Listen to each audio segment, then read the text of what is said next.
साहेब हीच जोडी मागच्या वेळी विरोधात लढत होती आणि खूप पनवेलकरांसाठी खूप सकारात्मक वातावरण आहे की आज शेठसोबत तुम्ही आहात.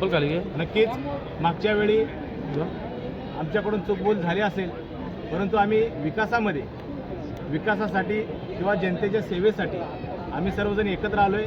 महाविकास आघाडी आली, माझं प्राबल्य प्रभाग 10मध्ये होतं, तसंच प्रभाग 8मध्ये पण होतं. पण जी युती झाली तिथं शिवसेना 8मध्ये, राष्ट्रवादी 10मध्ये, त्याच्यामुळं माघार कुणी घ्यायची तर मी घेतली. मी माघार घेतली, मी कमजोर आहे म्हणून नाही, तर विकासासाठी मी माघार घेतलेली आहे. विजय शेठमध्ये ते गुण आहेत, रवींद्र भगतमध्ये ते गुण आहेत. बाकीचे जे आमचे उमेदवार आहेत, चारही उमेदवारांमध्ये धमक आहे आणि आम्हाला विकास करायचा आहे.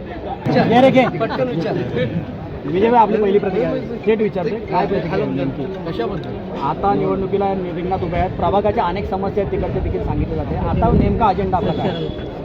राष्ट्रवादी काँग्रेस पार्टी तटकरे साहेब, BJP प्रशांतदादा यांची बैठक होऊन राष्ट्रवादीला युती घेतली. पहिले तर त्यांचं मी आभार मानतो. तसेच सर्व मित्रपरिवार, टोटल मित्रपरिवार, इथे कार्यकर्ता कोणी सर्व मित्रपरिवार यांचा आभारी. माझ्यासाठी पहिल्यापासून उभे असतात सुखदुःखाला, तसेच इलेक्शनला पण आणि निवडणुकीला माझ्यासाठी उभे असतात.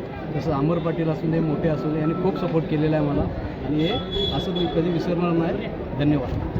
ऐन सणासुदीच्या काळामध्ये पाण्याचा प्रश्न मोठ्या प्रमाणात कळंबुरीमध्ये भेटतो. कोणता पाण्याचा महत्त्वाचा मुद्दा घेऊन आपण या निवडणुकीला सामोरे जाणार? पाण्याचा प्रश्न LIGमध्ये कळंबोली गावात आहेच.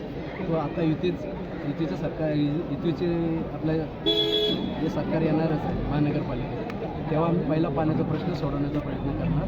हेच मी विजय खानावर यावेळी किती निर्णय येतील तुम्हाला, म्हणजे तुमचा विश्वास काय? लीड आता मित्रपरिवारावर आहे, ते किती मेहनत घेतात. पनवेल महानगरपालिकेमध्ये सगळ्यात जास्त मताने प्रभाग 10मध्ये सर्व सीटाला